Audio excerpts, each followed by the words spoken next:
Selamat siang, perkenalkan saya Raisa Suci Maulia dari kelas 4E dengan NPM 0231240025. Di sini saya akan mempresentasikan hasil analisis saya terhadap brand My Outfit. Sebelum masuk ke hasil analisis, di sini ada profil My Outfit. My Outfit sendiri didirikan pada tahun 2013 di Bandung, dan My Outfit ini telah bertransformasi yang awalnya dari bisnis dari kecil menjadi salah satu pemimpin pasar retail fashion lokal di Indonesia.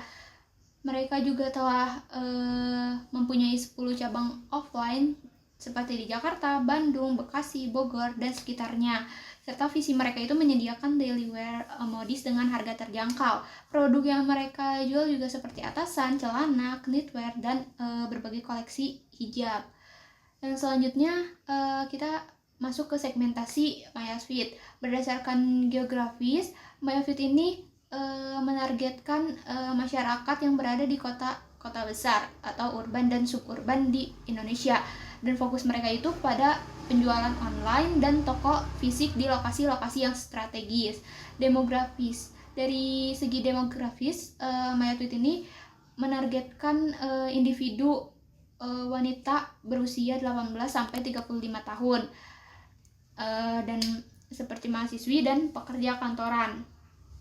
Lalu dalam segi psikografis, My Outfit ini menargetkan wanita yang suka tampil rapi dan trendy, tetapi tetap smart shopper atau value for money, dan selain itu juga praktis serta efisien.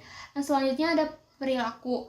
Nah, My Outfit ini menargetkan individu yang suka aktif belanja di Instagram, TikTok, ataupun e-commerce, dan loyal jika mereka mendapatkan baju atau celana yang nyaman untuk dipakai daily wear. Selanjutnya ada target pasar dari My Outfit. Target pasar dari My Outfit ini yaitu wanita milenial dan Gen Z yang membutuhkan outfit daily yang bisa di mix and match-nya itu gampang gitu ya, dan mengikuti tren fashion.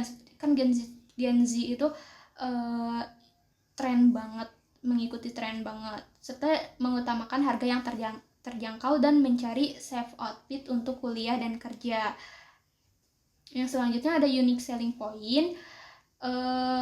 Ada dari segi kualitas dari My Outfit sendiri, bahannya itu nyaman, terbuat dari bahan katun, rayon, ataupun knit, serta jahitannya itu rapih, berstandar lokal premium. Nah, jika dari sisi kecepatan atau speed, mereka itu cepat mengikuti tren viral dan produksi cepat dan up to date. Jadi mereka memproduksi barang-barang atau baju, celana, dan sebagainya yang sedang viral. Lalu yang selanjutnya ada dari segi price atau harga. Harga mereka itu sangat-sangat terjangkau, tapi tetap terlihat stylish, tidak murahan meskipun harganya murah. Lalu dari segi service excellence, mereka itu omni-channel terintegrasi dan adminnya juga sangat-sangat responsif dan bisa dihubungi melalui WA maupun marketplace. Lalu ada bauran pemasaran atau 7P. Mulai dari produk yang mereka produksi itu ada daily wear wanita seperti kemeja, kulot, ataupun rajut, dan timeless dan easy mix and match, gampang banget buat di mix and match. Lalu dari segi harga, mereka itu sangat-sangat affordable, mulai dari 50.000 sampai 300.000 saja. Dari place, mereka itu penjualannya di Shopee, TikTok Shop, ataupun website, itu untuk online shop. Sementara toko fisiknya itu mereka berada di sekitar wilayah yang strategis atau di kota-kota besar. Nah, dari promosinya sendiri, promosi My Outfit ini menggunakan live streaming harian seperti live streaming di TikTok ataupun di Shopee, serta menggunakan influencer dan konten styling. Jadi mereka juga selain hard selling tapi soft selling juga. Lalu yang selanjutnya ada dari people. Adminnya sangat cepat dan ramah, serta staffnya up to date atau update tentang trend fashion yang sedang naik. Lalu selain itu ada proses, transaksinya mudah dan cepat, pengirimannya juga terintegrasi, jadi terpercaya banget. Selain itu ada physical evidence. tokonya estetik dan minimalis, serta packaging rapi dan menarik. Cocok banget buat Gen Z. Nah, di sini ada salah satu konten yang dibuat oleh My Outfit. Nah, dalam konten tersebut promotion mix-nya itu ada dua. Yang pertama ada digital marketing dan public relation. Kenapa digital marketing? Karena mereka itu menyebarkan konten yang sama di berbagai platform, bisa dari IG, TikTok, dan yang lainnya. Strategi ini menarik. Kenapa? Karena setiap platform itu pasti memiliki algoritma dan demografi pengguna yang berbeda. Jadi dengan satu aset video aja mereka bisa menjangkau audiens yang luas tanpa biaya produksi yang besar.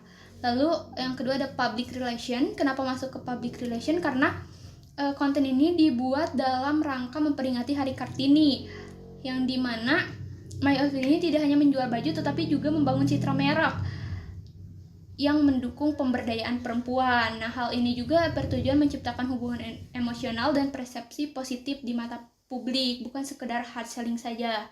Nah, di sini ada salah satu konten yang diupload seperti review produk My Outfit. Ini masuk ke blocking konten. Kenapa? Karena konten tersebut ini berfokus pada satu produk saja, sarimbit dari My Outfit ini, tanpa melibatkan atau membandingkan dengan brand lainnya, sehingga perhatian penonton itu sepenuhnya tertuju pada satu brand saja. Lalu yang selanjutnya ada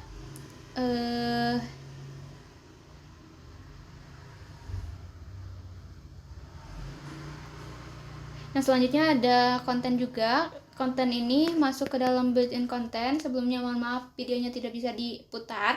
Kenapa masuk ke dalam built-in content? Karena produknya ini hanya disebutkan secara singkat seperti tipenya atau koleksinya apa. Terus tanpa penjelasan detail mengenai bahan ataupun kenyamanannya, sehingga tetap menyatu dalam alur aktivitas Get Ready With Us. Produknya ini tidak menjadi fokus utama karena tidak dibahas secara mendalam, melainkan hadir sebagai bagian dari konten mereka, sehingga terasa natural dan tidak seperti promosi langsung atau bisa disebut soft selling. Lalu yang selanjutnya ada product placement. Di sini ada salah satu postingan dari influencer yang posting foto OTD mereka dan hanya tag My Outfit saja. Kenapa masuk ke product placement? Karena produk My Outfit ini hanya ditampilkan sebagai bagian dari outfit tanpa penjelasan atau produk promosi langsung, sehingga terlihat natural dan bertujuan membangun kesadaran merek atau brand awareness. Lalu yang selanjutnya ada product usage. Di sini juga ada salah satu konten tersebut itu masuk ke dalam produk usage. Kenapa? Karena produk My Outfit ini tidak hanya ditampilkan saja, tetapi juga digunakan dan dijelaskan secara langsung, seperti bahannya bagaimana, kenyamanannya bagaimana, serta keunggulan dari produk tersebut. Dan sehingga audiensnya ini dapat memahami, bisa tahu fungsinya apa, manfaatnya, dan alasan kenapa mereka pakai produk tersebut. Mungkin itu saja yang dapat saya sampaikan. Terima kasih.